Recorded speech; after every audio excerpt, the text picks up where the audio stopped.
चंद्रशेखर भाई के एक आह्वान पे आप लोग दिल्ली पहुंचे आए हैं। चंद्रशेखर भाई ये कह रहे हैं कि ईंट से ईंट बजा देंगे, क्या लगता है?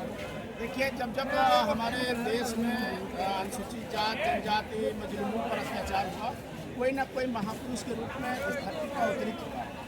2500 साल पहले गौतम बुद्ध ने इस देश की वर्णवादी व्यवस्था को एक किया। उसके बाद इस देश में रविदास कबीर आए, बुद्ध आए, गुरु नानक आए। उन्होंने इस देश की कौमी एकता को एकत्रित किया। इस देश में जो ब्राह्मणवादी मनवादी ताकतों जब मजबूत हुई, उन्होंने सामाजिक एकता को खंडित करने के लिए इस देश में इंसानी मानवता वाला धर्म को 6647 जातियों में क्रमिक समानता में बांट दिया और उनके जिम्मे कुछ लोगों चंद चालाक लोगों को में शिक्षा ले लिया। कुछ चंद चालाक लोगों ने कहा कि तुम जो है युद्ध लड़ोगे, देश की रक्षा करोगे। कुछ लोगों को व्यापार करने का दिया। इस देश में क्षत्रियों को जो देश की रक्षा करने का अधिकार दिया, उनको भी 3 अधिकार कम दिए। वैश्यों को 4 अधिकार कम दिए।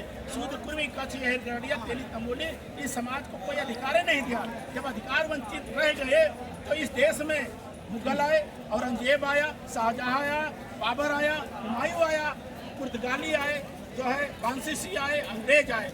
इन सारे लोगों विदेशी ताकत हमारे देश में मंदिरों में रखा हजारों क्विंटल सोना हाथी के होंदों पर लाद करके विदेश लेकर गए। इस देश में अंग्रेज आए, उन्होंने इस देश को भी बहुत सारी व्यवस्था देने का काम किया, बहुत सारी धन संपदा लूटने का भी काम किया।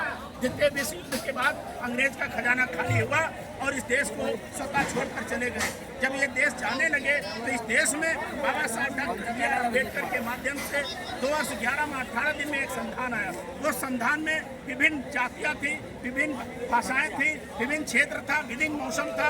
उस सारे चीज़ों को एक करके इस देश में गुलदस्ते की तरह उन्होंने सजाने संवारने का काम किया। 70 साल में ये देश कहाँ से कहाँ पहुँच गया। तो जब बाबा साहब की हत्या हो गई और उसके बाद इस देश में जो उनके द्वारा दिया गया आरक्षण 70 साल में ना एससी का पूरा किया गया, ना एसटी का पूरा किया गया। 43 यूनिवर्सिटी हैं, उसमें केवल एक एससी एक एसटी का जो है बीसी है, एक एसटी एक एससी का रजिस्ट्रार है, ओबीसी का कोई नहीं है। 340 कैबिनेट सचिव हैं जो प्रधानमंत्री का काम देखते हैं, उसमें एससी एसटी का कोई नहीं है। 450 लोगों को उन्होंने बैकडोर से प्राइवेट कंपनियों से हायर करके उनको आईएएस बनाने का काम किया। अभी 45 लोगों को लेटर एंट्री के माध्यम से आईएएस बनाने का काम किया। रेलवे भेज दिया, LIC भेज दिया, बीएसएनएल भेज दिया, जो है सड़क भेज दिया, एयरपोर्ट भेज दिया, कोल भेज दिया, फील्ड भेज दिया। तो जितने जो है अन्य सरकारों ने यह संस्थाएं लागू की थी, जिसमें आप लोग कह रहे हैं बेच दिया और ये सरकार कह रहे हैं कि हम जो है 5 कर रहे हैं। ये सब पाँचवें नंबर ढोंग ढकोसला है। हमारे उत्तर प्रदेश में 69,000 शिक्षक भर्ती घोटाला हुआ, जिसमें 17,000 ओबीसी की जगह पर उन्होंने जनरल कैटेगरी का भर्ती कर दिया। तो अभी हाई कोर्ट के माध्यम से और राष्ट्रीय पिछड़ा वर्ग के माध्यम से जो है सच सामने आया और दोबारा जो है भर्ती करने का आदेश दिया। देखिए, ये जो बोलते हैं वो करते नहीं। इन्होंने कहा 15 लाख देंगे, क्या दिया? इन्होंने कहा 2 करोड़ नौकरी देंगे, क्या दिया? इन्होंने कहा कि हम जो है दुनिया में जो है किसानों के रोजगार को दुगना करेंगे, क्या किया?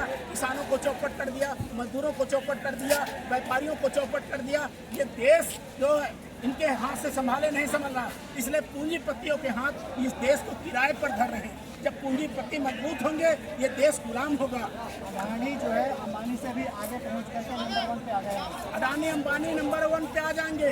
इस देश की संपूर्ण पूंजी का 75% केवल 200 परिवारों के हाथ में है। आज 200 परिवार ही इस देश में राज कर रहे हैं। ये जो राज दिख रहा है अर्थ राज पूंजीवाद पर जो है 200 लोगों का राज हो गया। 3000 करोड़ विजय माल्या लेकर भाग गया, राहुल चौकसी लेकर भाग गया। इन्होंने कहा विदेशों से हम पूंजीपति जो भागे हुए लोगों को लाएंगे, विदेशी से काला धन लाएंगे, 15 लाख रुपया देंगे, 2 करोड़ नौकरी देंगे, किसानों को रोजगार दुगना करेंगे। लॉकडाउन करके मजदूरों को मार दिया, किसानों को मार दिया, डबल किसान विरोधी बिल ला करके, GST ला करके व्यापारियों को मार दिया। तो ये व्यापारी सबको नस्ता नाबूद करना चाहते हैं। और ये कहा था कि 400 पार हम होंगे तो देश का संविधान बदलेंगे। हमारे बगल में अयोध्या है, बाराबंकी के जस्ट बगल में, वहाँ के सांसद ने कहा जो है लल्लू सिंह ने कि हम जब 400 पार होंगे तो संविधान बदलेंगे। वहाँ के लोगों ने लल्लू सिंह को बदल दिया।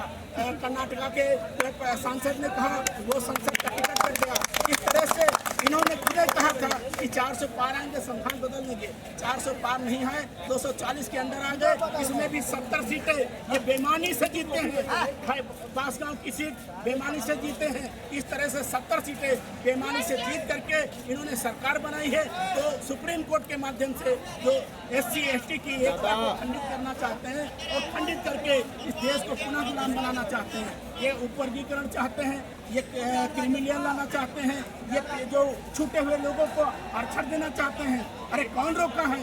13% केवल SC को, OBC को आरक्षण मिला, का लाभ मिला है। 9% अभी तक जो है 9% सीटें जो है SC की भरी गई, ST भरी गई हैं। ST की सारी सीटें खाली हैं। तो हम कहते हैं बैकलॉग भरिए और जो छूटे हुए लोगों को स्पेशल जो है व्यवस्था करके उनको नौकरी दीजिए।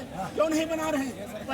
45 लोगों को IS बनाया, किस SC/ST को बनाया, किस OBC को बनाया, 400 लोगों को बनाया, किस SC/ST को बनाया। ये देना नहीं चाहते, केवल झूठ बोलते हैं और जो संविधान नहीं बदल पा रहे हैं। इसलिए जो चंद्रशेखर भाई के साथ आज वाल्मीकि है, खटिक है, चिड़ीमार है, कुर्मी है, काची है, अहिर है, गरड़िया है, मुसलमान है और वो इंसानी मानवता पसंद सारे लोग हैं। इस तरह से जो भी जब ताकत मजबूत होती है इनके खिलाफ तो वो उसको बांटने का काम करते हैं। ये राजनीतिक साजिश के तहत समाज को बांट करके और उसमें आपस में भाईचारा खत्म करना चाहते हैं और इस देश को गुलाम बनाना चाहते हैं। ये आपस में लड़ते रहे, हमारी तरफ प्रश्न न करें। आप देखिए क्रिमिनल, आप लोग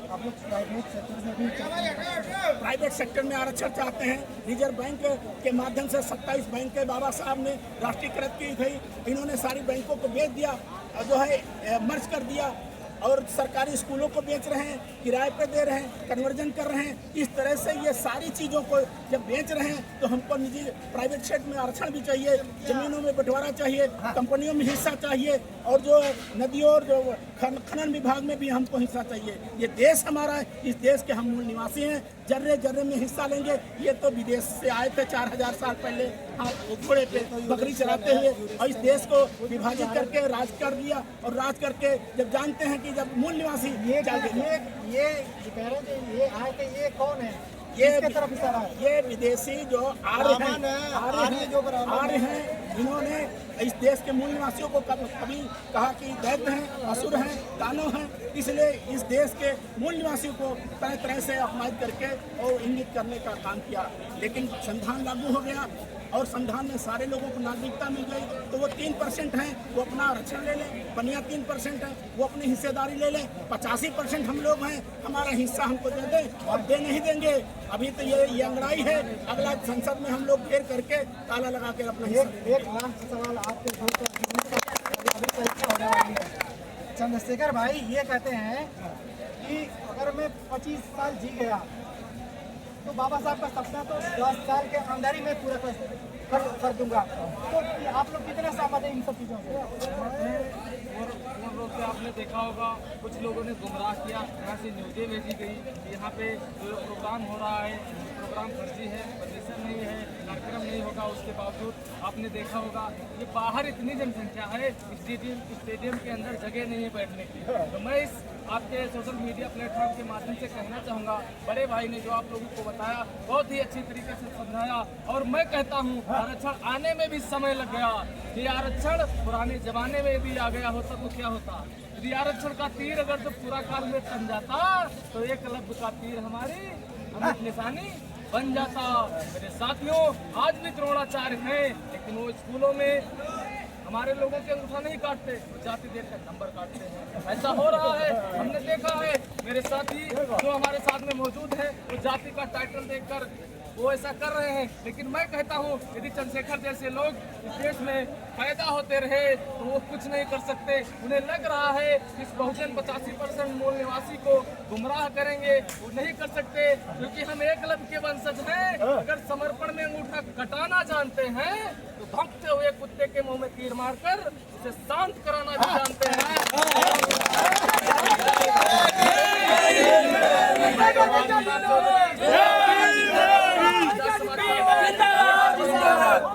सीतापुर उत्तर प्रदेश। मेरा ये जो सवाल था, मेरा जो सवाल था वो ये था कि चंद्रशेखर ये कहते हैं कि 10 साल के अंदर में ही अम्बेडकर आ जाएगा।